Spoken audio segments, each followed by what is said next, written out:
moral standards, not because they're imposed. And I tried to say that. I was accused of, saying everybody's bad who's an evolutionist. I said some people take the evolutionist worldview to a higher plane and say, hey, we're responsible. We better fix this world. That's a good result.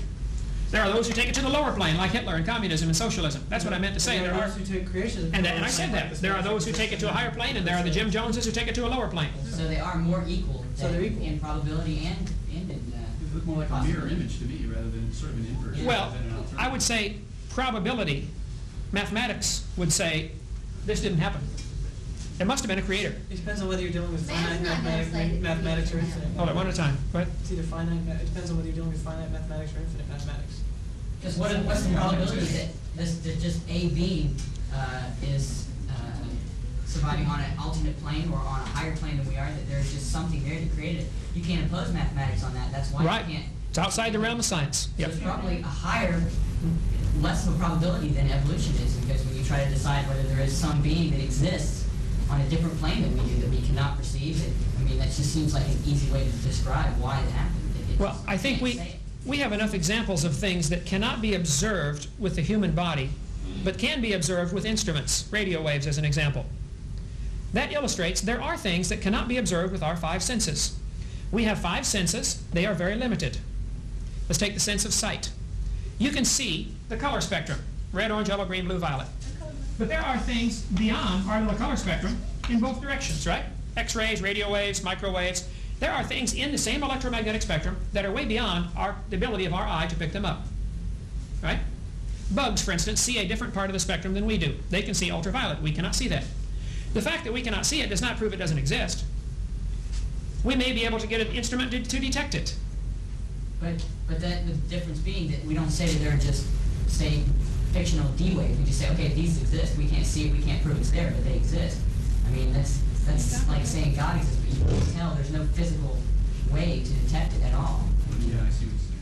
Well, the reason we believe if we develop, because but our knowledge of this spectrum expanded when we detected these other waves. Right. We didn't say, oh, we've run across an X-ray, let's put it here. We've run across ultraviolet, let's put it here. We didn't just say, it's all there, I know it's there because I believe it's there, and it just happened to be there when we finally found it. Well, I would argue that the existence of X-rays was proven theoretically, or was demonstrated theoretically, before it was proven actually. No, that's exactly the inverse. They were discovered accidentally when they generated them from Crookes tubes and they haven't exposed film in them. He was getting X-rays all along and didn't know what they were.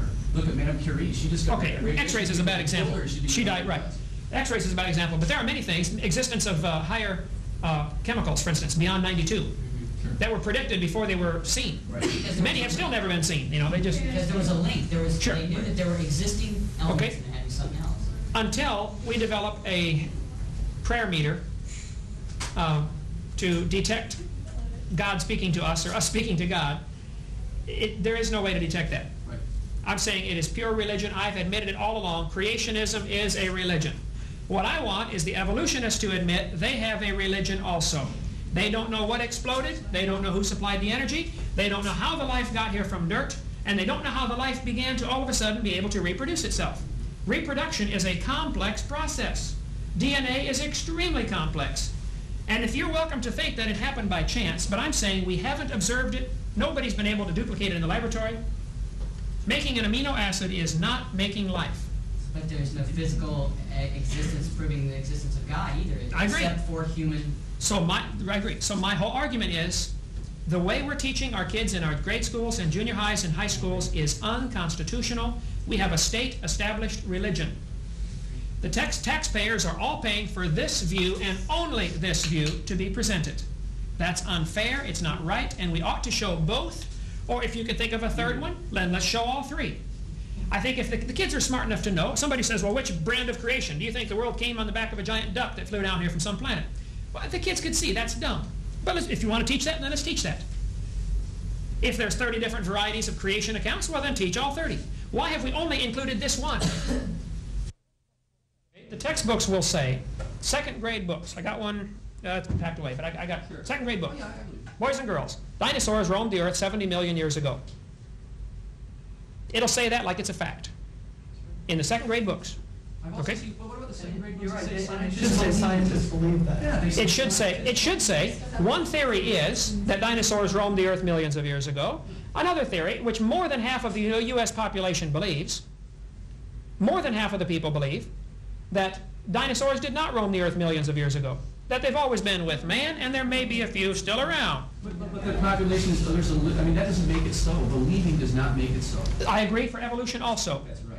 So why do we only teach this? Why does the second grade book say dinosaurs roamed the earth 70 million years ago when it may indeed not be true? But don't you think that they should be taught two different subjects instead of in the same classroom? I think evolution is not part of science. This is part of a philosophy. But it's been stirred in with science to the point where people think it belongs there. And the same analogy could be made where beer is always advertised at football games. Right?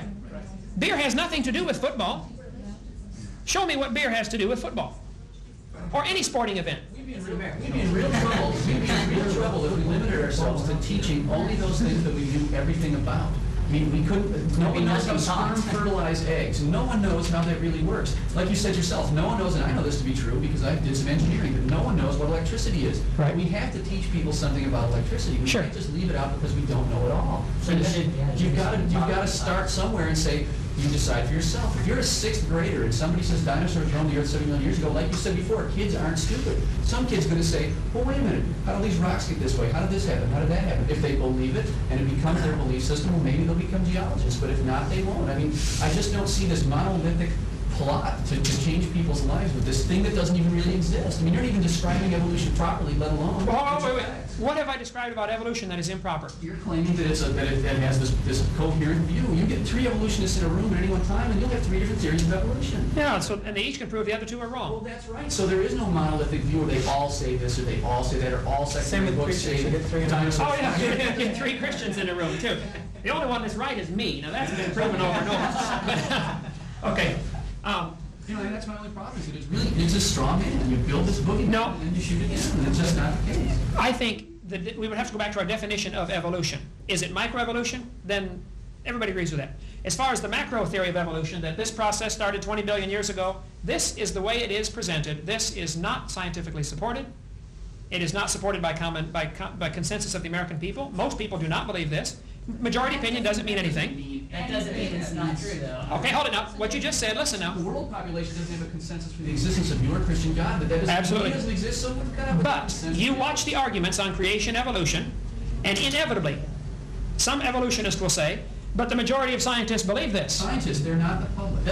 Oh, scientists are are they infallible? No, but there are people who study the thing that have an opinion. The average person in the population doesn't know squat about evolution. That's why your average drug dealer that you're blaming evolutionary theory on isn't going to say, yeah, I'm selling crack cocaine because I believe that evolution gives me the right to do this. He's not going to say that T.H. Huxley or Darwin supports the theory of survival of the fittest. That's why I'm going to gun you down with an Uzi. I mean, that's just maybe that's ridiculous. It goes back to your philosophical worldview. There's 2 things we haven't covered that we've been asked to cover here. Carbon dating.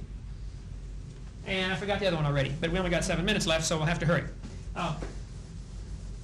The what? Dendrochronology. Okay, we'll get into carbon dating, kind of will include that, if we can cover this quickly here.